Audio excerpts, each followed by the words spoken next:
जो हारोम आहे इकडं कसं येणं केलं साजी? नाही, माणसासनी इकडं यायला बंदी नाही, पण माणूसच कोणी येत नाही.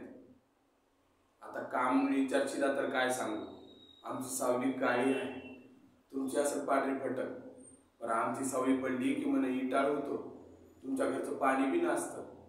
म्हणून आम्ही स्वतःलाच इकडं बांधून ठेवलंय. तुम्ही आला इकडं तर चालतं, पण आम्हाला तुमच्या जगात नेऊ नका जी. आणि तुम्ही तरी कशा पायी येता? उगा आमच्या पायगुणानं तुमचं वाटोळं कशाला?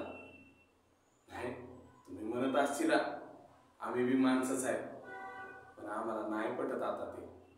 नुसतं तुमच्यावानी 2 हात 2 पाय आहेत, बोलायला चालायला तुमच्यावानी येतं म्हणून आम्ही माणूस. छे, असं कसं असेल? तुमच्यावानी सगळं असलं तरी आम्हाला मन नाही तुमच्यावानी. मग आम्ही कसं स्वतःला माणूस ठरवायचं? इथं पाड्यावर आमचं वेगळं जग आहे. ते माणसाचं आहे की जनावराचं आहे हा विचार बी आम्ही करत नाही. कारण विचार करायला बी बुद्धी लागते, आणि ती तरी कुठं आहे आमच्याकडे? तेव्हा माये सोडून द्यायचे.